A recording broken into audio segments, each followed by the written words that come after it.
Sorry, everybody. Episode 370 of the 9 Years podcast. Thank you very much for downloading the show this week. A very exciting show. 2 wins to talk about.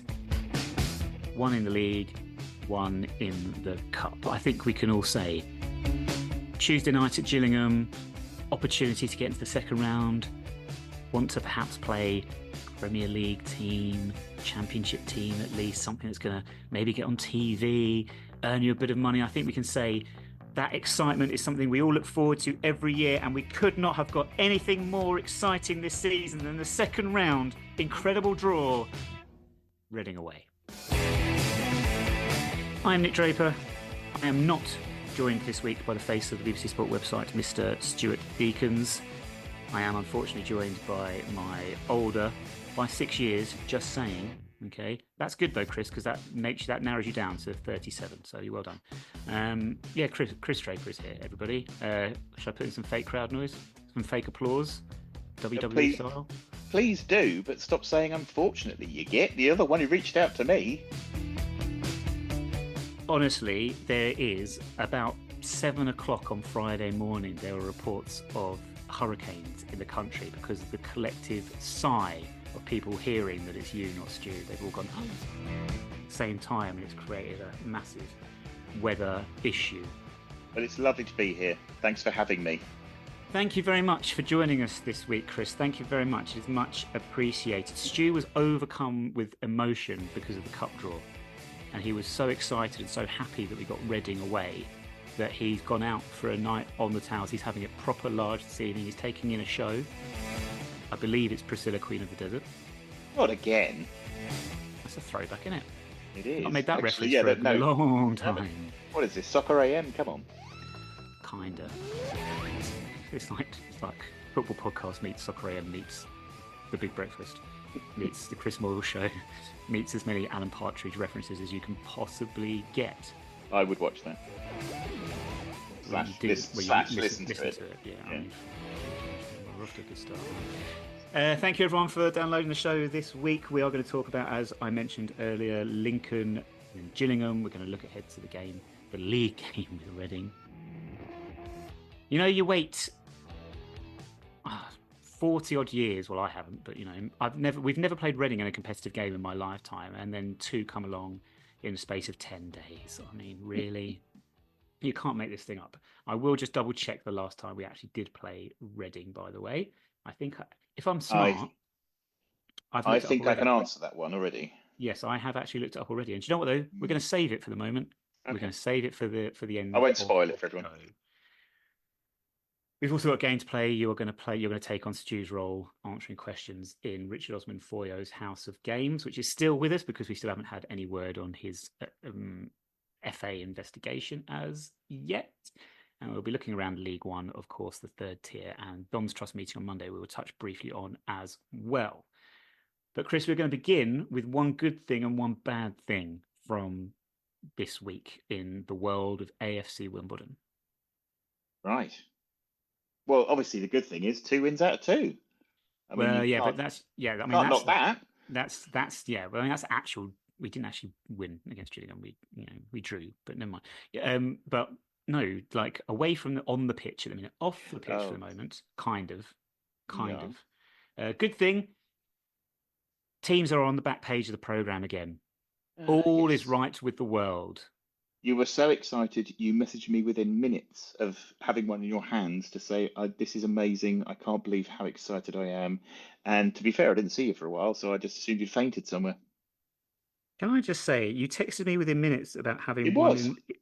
But what you said there was, but what you said there was about having something in your hands that you were very excited about. And that out of context sounds horrendous. We're not all as dirty-minded as you are, dear boy. We have got the teams back where they belong. We should play that song. What is it? Love Lift Us Up Where We Belong? What film is that from? We belong? So many films. No. That was before my time, you see. I don't know. I'm too young. But... Yeah, no, it was still while you were alive. Don't stop trying to kid the audience. I mean, Love Lift Us Up Where We Belong has been in a number of 80s films. Yeah, I wouldn't know. I was born in 94. The bad thing this week, Lincoln and the Pointless change of kit. Therefore, Lincoln City, You just made the list! the first club to do so this season. And it was an ugly kit as well. I don't know what it was. Like a pink and purple. I think there's a TV kids character that dresses similar to that, I think, but I don't know. I can't think off the top of my head. It was a kit crime. We know Kit Crimes did note it. Kit Crimes on Twitter, if anybody's interested. And it was a very peculiar attempt to try and sell their third choice kit. I wonder if we'll get away with playing in blue at Reading. I know what people are already going, Nick, you're an idiot for even suggesting it. Okay, but QPR, when we played QPR back in the Premier League, but it was always well, not always, but we'd play in our blue first choice colours against their blue and white hoops, because the blue we had back then was a bit darker. This season we've gone a bit darker with the blue.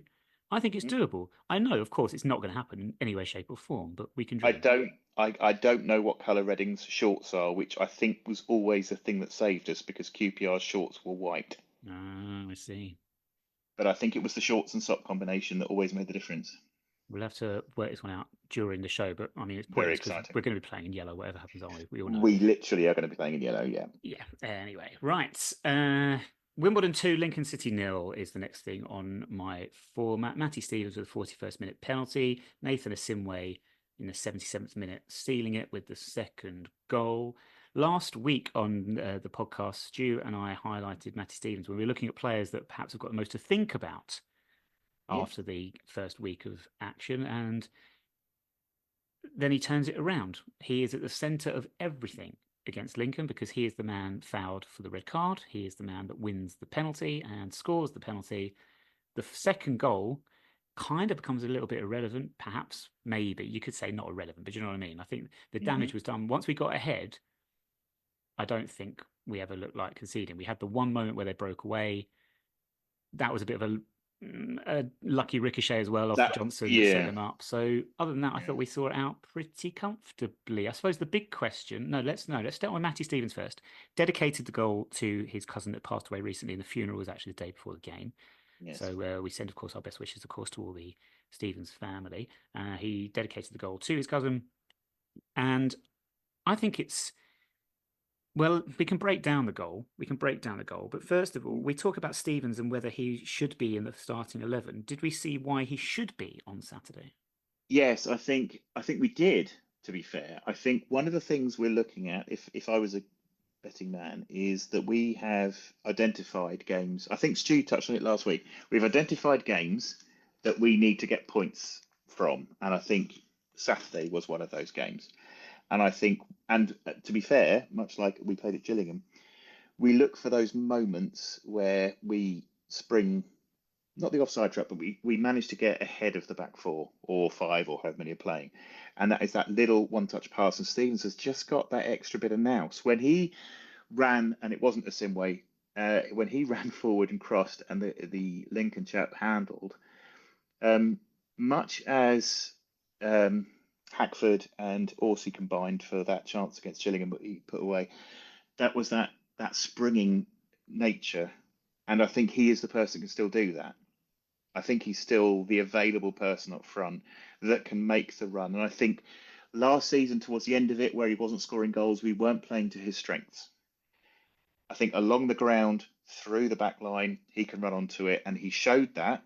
And it's like the cross was blatantly handled, and the fact that some of the Lincoln fans were thinking it was harsh is ludicrous, because when you look at it, he's literally trying to catch the damn ball. It's not even a joke about how he puts his hands up. But Stevens running onto it, yes, he can still do that. He might not be able to do it for 90 minutes. He might not have the ability to do that. And if people work that out, we're still going to have a backup. But yeah, that was definitely a big strength for him against Lincoln. Yeah, I think you picked out a good point to link to the Gillingham game a little bit earlier, but we can do it now. It's fine. Hackford gets in behind, but there's a lot of space for Hackford to run into. There's not that much space for Matty Stevens to run into. And that's the difference, like you're pointing out. That's the intelligence of the run. He's helped out because Riley Tower. So Lincoln get the man sent off. They then go to we're in a back four. They switch to a back five. They go to three centre halves. But then the wingers became sort of wing backs. It became very much for that first half a back five. Yeah. Riley Towler steps out to try and press Hippolyte. Yeah. And as you say, Hippolyte, for me, the most talented forward we have, the ability to break teams down, and one touch pass, perfectly weighted in that space that Towler had vacated and Matty was onto it. And as you say, it was a blatant handball. Sonny Bradley, he knew it. You could see it in his face. The red card. He knew. Yeah. Right. There are actually differing opinions on this one, which I think is going to Mm. surprise a few people because I think a few Lincoln City fans, in fact, the majority now have conceded that, the studs are so high and they Yeah. whack into Stevens that you can't have anything else than a red card. And I agree it would not be overturned if they were to appeal it. Not the top 20 podcast I listened to this week. And they were of the opinion that it's a harsh one, which is where I stand on it, to be honest with you. I disagree with the idea that had that been against us, we'd have been calling for a red card. I think the game would have just The carried other way on. around. I know what you meant. I know what you meant, but it's the Yeah, other sorry, way yeah. If that had been, sorry, that had been if for us, we'd be yes, there. if that had been for us, I don't think, we wouldn't have thought it was a. I know some people say similar to Jake Reeves at Doncaster last season, and he got sent off. I didn't agree with Jake sending off at Doncaster only because in both instances, I think they're genuine attempts to play the ball. There's no malice involved. It's just a case of the ball's there. The Lincoln defender Jackson, he does actually get contact on it, and the opposition player sort of runs into them almost or gets into their space. I'm not sure what the Lincoln defender could have done differently in that situation if you want your centre half to defend a ball like that. I think half the problem is the rule change recently. I think about genuine danger being caused, and perhaps that's how he's interpreted it. I mean, I haven't seen the ref's report. I don't think we ever will. But it's that toss up between was that a genuine attempt to play the ball, or did he just stick his foot up hoping the ball would come to his foot, which you can't do if you've got a player coming towards you now. Possibly, but I think, Yeah, as you say, he does win. He does win the ball. yeah, but if it's almost like a follow through, isn't it? I mean, if Matty Stevens had the ball on the ground and he was pelting towards goal, and he went in behind him, got the ball before he then took him out, we'd be crying for a red card. Is it the same sort of thing? Yeah, I get that argument. And as I say, like I don't think they've got anything to really complain about, and they it would never be overturned on appeal at all. I just think it's one of those that where if I were in charge, I wouldn't want that. The same way at Reeves at Doncaster last season, I wouldn't want them sent off for that. But Fair enough. But how many of those decisions have gone against us in the last couple of seasons, if we're being brutally honest? And where are we now? Well, at least, as we say, at least it's consistent with the Reeves sending off last season, I suppose, and that's what we always argue, don't we? We always say we want consistency in decisions, and we certainly got that. The other point I wanted to make about the Lincoln game, I think it's not really been picked up on because Nathan Asimwe has got a lot of the credit for his performance, but I actually think the second half, the most important player for us was Aaron Sassu. Yeah, I would agree with that. I liked what he was doing, and I think it was. But the good thing, in a way, I think, is that he's doing it without, because he's got a lot to prove. We know that he's had he's not had the best form, so he's got a lot to prove. And I'd rather he just did the basics first, which is what he did, and he did it very well. And there were a couple of times down the left, and he took a couple of players on because I managed to sit behind the goal for the second half after I'd done my Womble duties, and I was quite impressed with him. But when you say that Asimwe was getting a lot of credit, I think he got himself into some great positions in that second. After he scored, he could have had a hat trick. Yeah, this is the point I wanted to just. Sorry, I've kind of steered you away from Sassu. You haven't at all. No, because with Sassu, the point I was making about Sassu is he comes on, and what had started to happen was that Lincoln had, because we know how we play and we set up and we play on the counter attack. So 1-0 up against 10 men, we still weren't really going for it. We were just quite happy to say, you have possession, we're going to sit back, you're not going to create anything. But what then tends to happen is because we didn't have that threat on the break from either Asimwe or Seddon. And Seddon, because he's just not got the pace that Sassu has.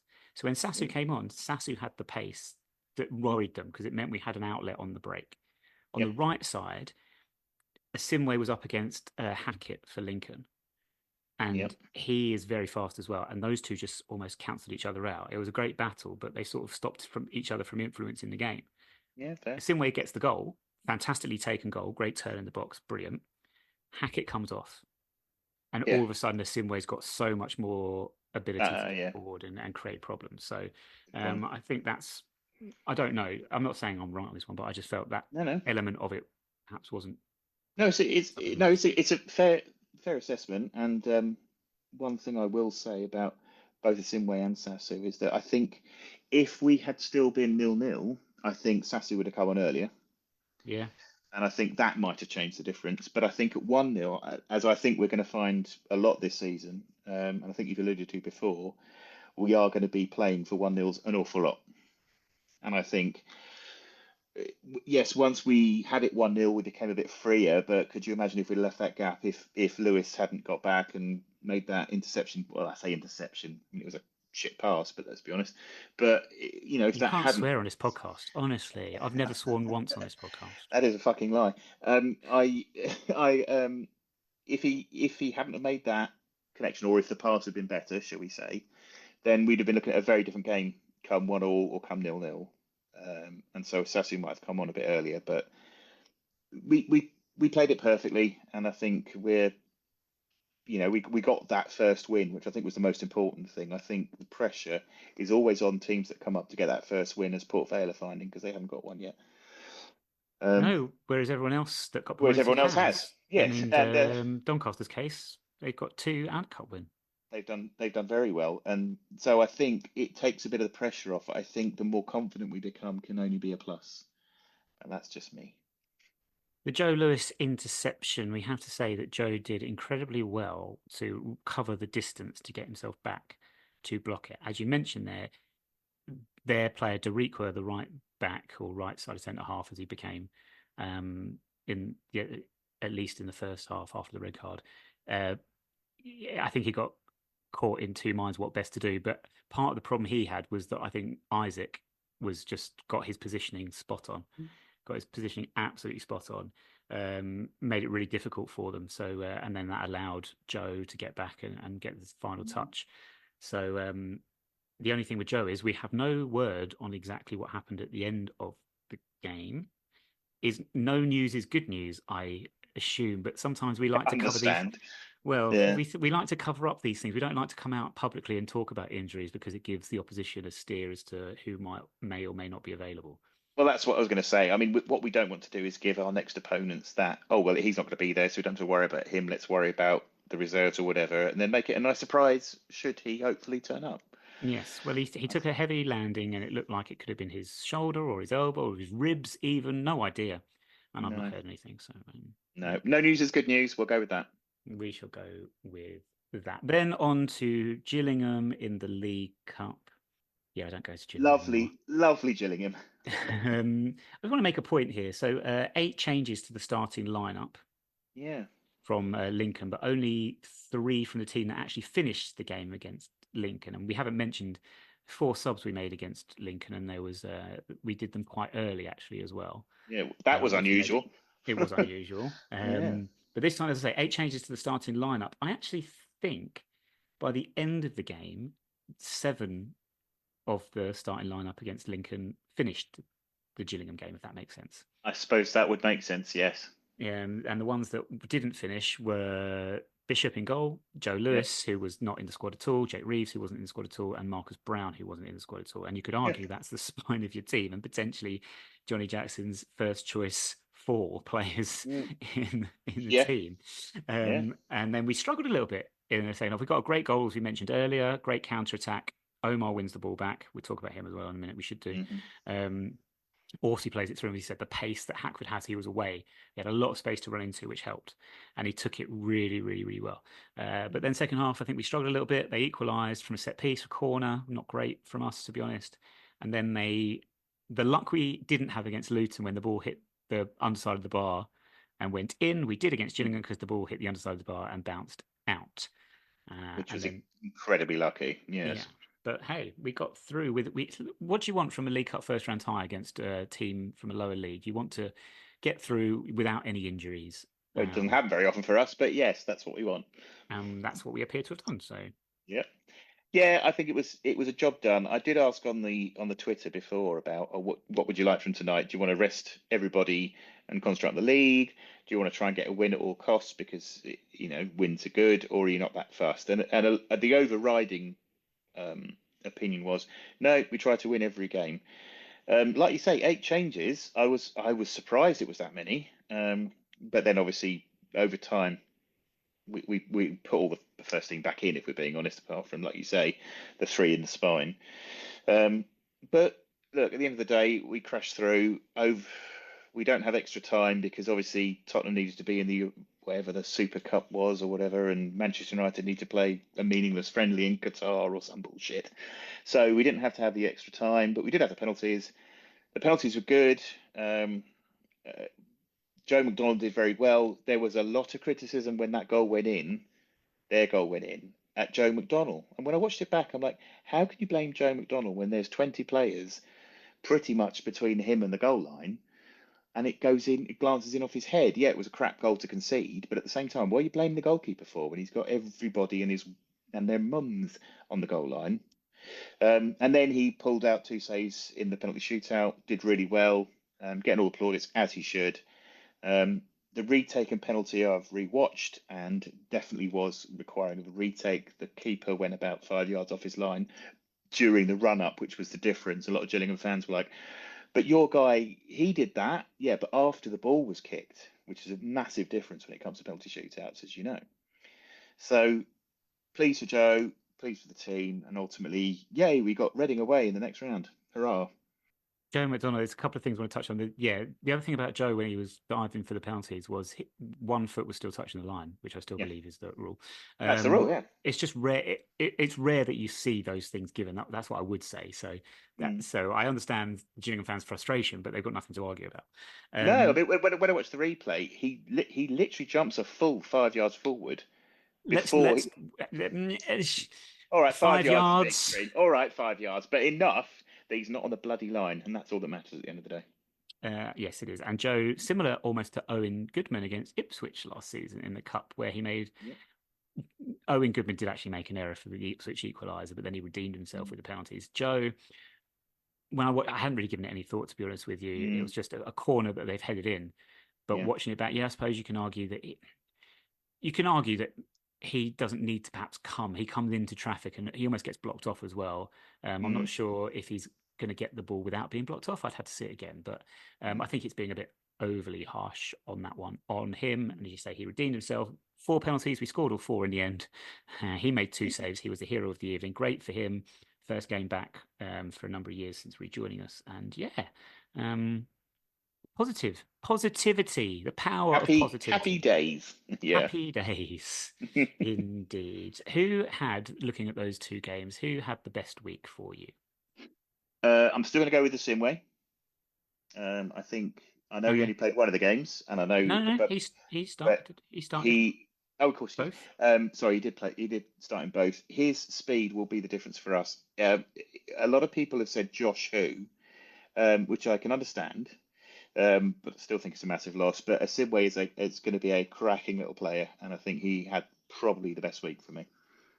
He's on loan and could go back in January. Shut up.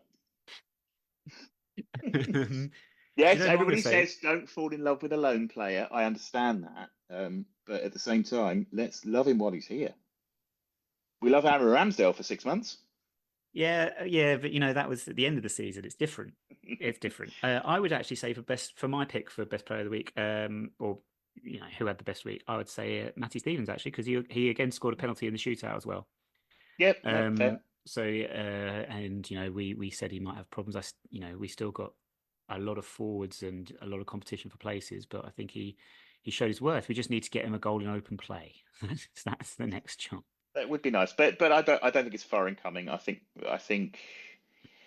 that, oh God, I hate this phrase, but the current penchant for goal involvements will be his. I think that's what we'll see more of him doing that this year than scoring, maybe. Penchant is something that keeps the rain off, isn't it? Yes. Okay, good. Worst week? I hate it. Sounds so harsh when we phrase it. Doesn't as it? worst After week. 2 I know. wins? My But which God. player do you think's got the most to think about coming at the end of this Oh, week? who's It's got hard. most to think We about? might not have an answer to this week, to be fair. It's tricky. I don't. I genuinely don't think there is one. Um, no, I honestly can't think of anybody that was really crap, um, like at No, all. no, To be fair, I don't think we can have an no, answer to that one, it'd to be be honest. unfair if we did pick someone. To be fair, Yeah, it would be, I think, this week. I don't think we can really say that to anyone. I'm just trying to think of anyone that perhaps wasn't involved, but everyone was involved. yeah, So at some point along the way. So yeah, we'll breeze past that one this week. yeah. We'll move on next. We'll move Next question. swiftly on. Elsewhere in League One, Division 3, as I like to call it, we have Luton, Huddersfield, Barnsley, Doncaster, Stevenage, and Stockport, who have won both their games so Yep. far. Wickham, Mansfield, Blackpool, Plymouth, Reading, Peterborough have lost both games so far. What was your pick of the results in the third tier this week? The biggest result, I think, for me was Exeter's win, which was Yeah, 4-1. we should have. Do you know what? We really should compare notes before we begin. But yeah, go on. Why? Were you going to say Exeter as well? No. Oh, Yes, of course okay. I was going to say Exeter. Oh, fair enough. Yeah, no, Exeter's win was huge. I think we both, us and them, and I think Northampton and Cobblers. Peterborough, I think. No, it's true. We've all been tipped for the drop. And to see everybody doing fairly well and to see Exeter's 4-1 win of a Blackpool team that's probably spent more than we have in our entire existence this summer was a huge result. And fair play to Exeter for doing so well, bearing in mind we're all up against it. Yeah, I had Exeter 4, Blackpool 1, but more from the point of Blackpool because that's 2 defeats.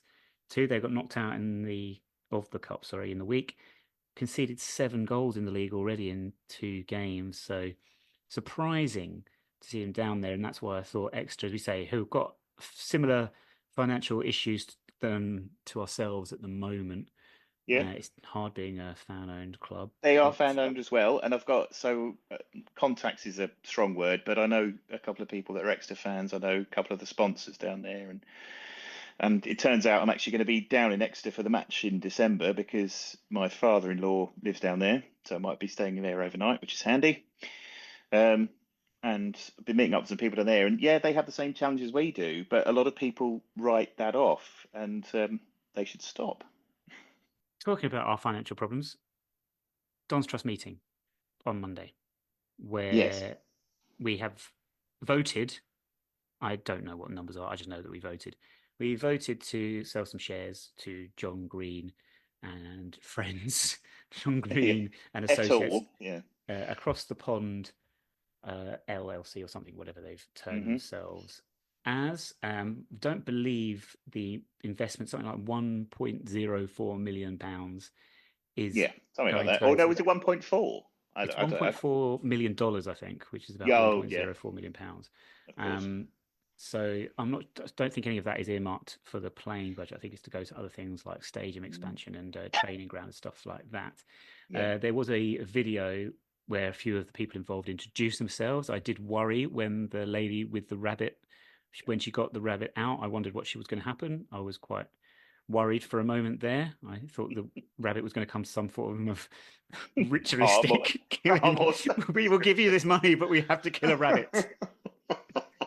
I mean, we really shouldn't laugh, and I'm absolutely certain that there are no sacrifices going on in the Across the Pond LLC. Just for the clarification and to prevent anybody suing, it was an odd, it was an odd addition to the video, but no, I'm pleased that they're getting involved. Obviously, John Green was involved before when he named the stand at Kings Meadow. And I have been surprised he hasn't been that involved up to now at Plough Lane. I know he's been at a few games. Obviously, I saw him at Wembley and seen him a couple of times up in the sponsors box. And he's always very pleased to see everybody. And he's very, very, just a really nice bloke. And we've obviously interviewed him on the podcast before, and hopefully he'll come on again. So I'm quite pleased. He's a trusted person. Does that make sense? He's not an unknown quantity. We know he's been involved in and around the club for coming up a decade now.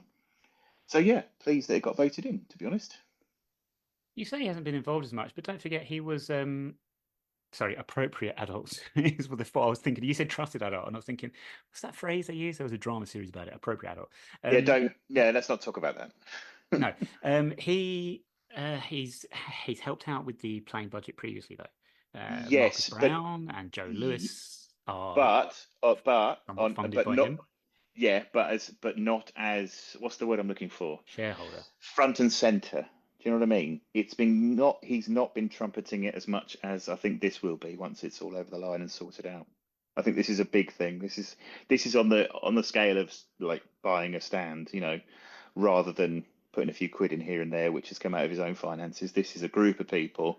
I'm not suggesting it's on a par with Brady and McElhenney and Reynolds, because obviously it won't be, but it's that sort of, it's in that ballpark. Do you know what I mean? It's not as in somebody sponsoring a stand. This is now quite a hefty investment, which is very welcome. During Monday's meeting, a few takeaways. They were actually put in the 9yearspodcast.org Tuesday update, the weekly update that is continuing throughout the season. So visit it there, everybody. And we'll post it on all the social media on Tuesday. Hashtag plug, yeah. Well, it's been very well received. And thank you for everyone that has actually passed on their comments. And for the many of you that have subscribed, because you can actually subscribe to it, Chris, and get it sent directly to your email. Apparently so, yes. So check Other formats are available. no, they're not. This is literally the only really? one. This is literally the only one. God, get with the program. But it was included in the Tuesday update, and these things were bond repayments currently stand at 7.8 million. Let's just move on quickly from that one. Let's not talk about too much. That's a lot of money.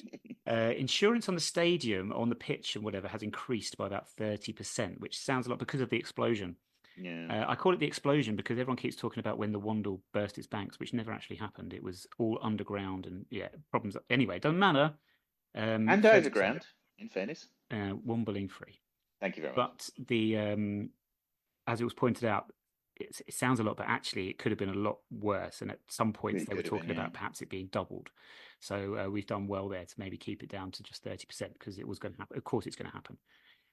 Trust membership now stands at 7,824. Read into that what you will. I'll be interested to see how many votes were cast. I must admit I didn't get round to voting on this particular occasion because I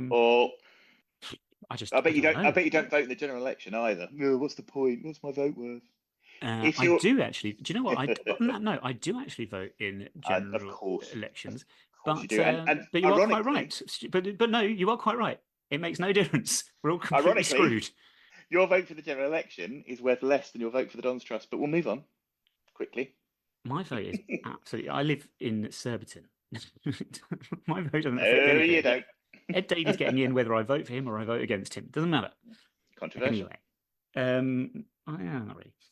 So that was Monday's Don's Trust meeting, and I'll wait to hear more. You can watch it. There is a link on the Tuesday update on 9YRSpodcast.org to find the video on YouTube for you to watch it back if you wish to.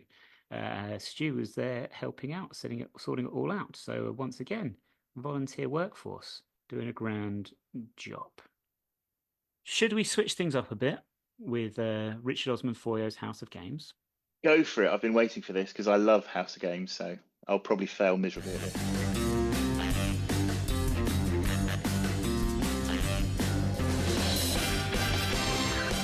Okay, well, this week, the game is called I'm Terrible at Dating.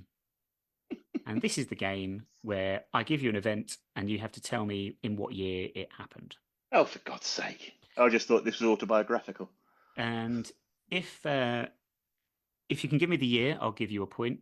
Mm-hmm. If you can give me the month and the year, I'll give you 2 points. If you can give me the date, the month and the year, I'll give you 3 points. Okay, and let's see how we get on. What do I get for 0 points? You get it. Nothing. I'm just checking. Yeah.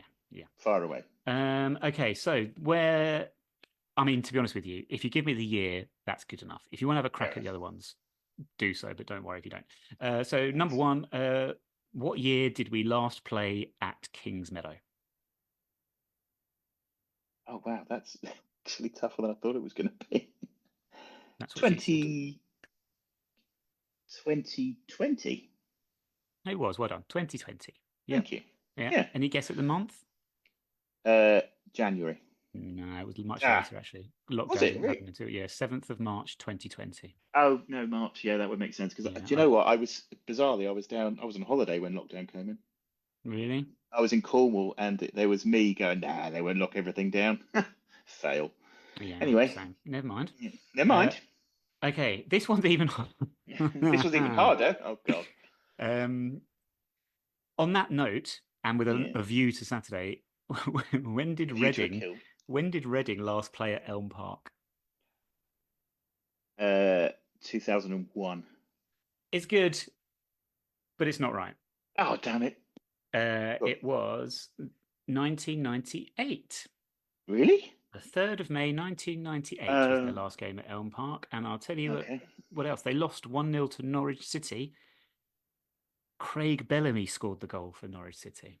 Good Lord. I know, Well, there right? we Well, go. yeah, that's one way to describe him, I guess. But yeah, I wouldn't so describe him like that, but yeah. no, I wouldn't Okay. either. Mm, I mean, he's Welsh mm. for a start. Right, number 3. When was the first time we played the franchise? 2012. Very good. Yeah. Thank you. Anything more? Any other guesses with that one? It was the FA Cup third round. No, No, sorry, FA Cup first round. So it would have been November. second round. Second So round, December. December. No, I said Yes. it before you said it. Get 2nd 2 of points. December 2012. Very Yeah. good. Thank you. So you're 2 out of 3 so far, actually. It's pretty Not good. bad. Yeah, done all Last right. time, okay, how about this one? Last time we played in the 4th round with a view to what happened in the week. The 4th round of the Mm. League Cup. Oh, the League Cup. Shit. 2016. No, Ah, damn it. Go we've on then. never done it as AFC Wimbledon. The Have we last not? time we did it, no, it was No, November it was FA Cup. 2000. Yeah. Yeah, Oh, yeah, wow, really? Was it? Oh, God. yeah. We lost away at Man City 2-1 at Main Road, when Man City were likeable. 29th of November 2000 to be precise. Yeah. Wow. So there we go. Next one. The first the Why first time we you can't see this, listeners, but he's laughing at me already. yes, because you got no chance. First time we played in the first round proper of the FA Cup. 1973. No, No. you're way off. You're way off. All right. 1929. 30th of November 1929, we lost 4-1 at home to North Fleet United. Yeah. All right. Yeah. Well, I wasn't there, so let's move on. You weren't far off. What do you mean? I was 50 years out. No, I'm talking about you being alive. Define oh, dickhead. Moving on. Neil Ardley made his debut. In 1929? Yeah, 1929. I know, incredible. Yeah, I was just adding to that information. He's looking good for nearly a century. Over a century. Was he 89? Yeah, it's close. It's a 90? little bit early. It's a little bit Oh, early. 1991. 1991. Yeah. Yeah. 20th of April 1991, away at Aston Villa. Because I know he was in the youth team around 89. Because he was in the youth team when we played in the FA Cup final. From memory. If you say so, I wasn't alive. I don't know. So yeah, there you go. Rich Osmond Foyer's House of Games still going for the time being. I'm terrible at dating. I think by the end of that, I think you got 2 out of 6. Oh, so, God, I started so well. You did, yeah, you did. You're doing quite well, and then you sort of petered out. Yeah, never mind. Kind of like Peter Hawking down. If you wish. Reading. I was listening last week, and you said about Peter Shilton, and I was like, Hawkins? No, surely not. I don't get that reference either. No. Right, Reading on Saturday at what I'm calling, because I don't know what to call it, so it's going to be called the Majeski Stadium. I think it's actually called now, with these stupid sponsor names, the Select Car Leasing Nonce Stadium. But Reading at the Majeski Stadium. Last season, Reading only missed out on the playoffs on the last day of the season. They finished 7th. Yeah. So what's happened? That's the question. I don't really know, to be honest with you. Noel Hunt is manager. He has been since December of last year, so not very long at all. Was caretaker before that, a year before that as well. They've lost Harvey Nibbs to Charlton, but otherwise I can't really figure out. Maybe they just overperformed last year because they're not sounding confident this year at all. No, they haven't scored a goal yet in League One, which is very odd. It is odd after two Two games. 2-0 defeats, and you're like, okay. But then their reserves beat somebody else's reserves in the Portsmouth cup. Portsmouth in the reserves cup. in the cup, and they both made ridiculous amounts of changes. So you can't really go anything by that. Who knows? We're clearly gonna. I don't think this is one of those games that they've identified as one we can take points from. If I'm brutally honest, I think if you sat down at the start, as I think they have done, and said, let's pick the games we can get points from, I don't think this is one of them. That said, we're set up so well to sort of stop people attacking us. If we can spring one and get a 1-0, happy days. But if you're going to ask me what the score is, as you normally do, I'm kind of hoping for a 0-0, get a point and run away.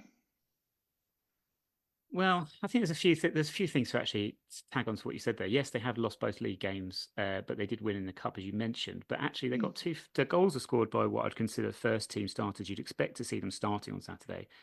Garcia and their striker, who we're going to call Kelvin, because I don't know how to pronounce his surname whatsoever. Noted. But they still got strong spine in the team as well. Andy Yeardham, very experienced centre half. Charlie Savage is in midfield. Lewis Wing, Paddy Lane. So, they've got experience and quality. So I can't quite figure out what's going on. As you say, I always go, I'm going to say 0-0 a lot of times this season, but they've got to score at some point in the league. But maybe we didn't score for 4 games at the start after we got relegated. It took us ages, or 3 games. Yeah, you won't remember this. Oh, do you know what? Let's just go off topic for a moment because I love these moments. Going off topic. So Never. what happened when we got relegated from the Premier League? We started in obviously in what was then still the Nationwide Division 1. Nationwide Division 1, yeah. We drew 0-0 with Tranmere on the opening day. We lost away at Burnley 1-0 following Saturday, and then we drew 0-0 at home to Watford the following Saturday. So we went into Bank Holiday Monday away at Preston without having scored a goal. And then we finally scored a goal right on the stroke of half-time. Yes. You're going to say, where were you, Chris? Where were you? I was in the bar. I was always in the bar. And then Preston equalised just after half-time, and you were... I was still in the bar. Listen, I'm not... Listen. Everybody saying, oh, well, you were in the bar, you didn't see it. I'm telling you now, we didn't score that goal at Wembley if I hadn't been in the bar. You can say that, but let's just go back to the year 2000, because what happened the following years, Chris, was we went away to Preston on Bank Holiday Monday once again, and we went 1-0 up just before half-time. Where were you? Yeah, I was in the bar. I don't care. And then Preston equalised just after half-time. Yeah. Where were you?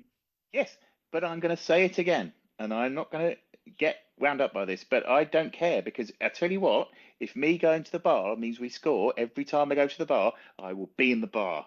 I don't care.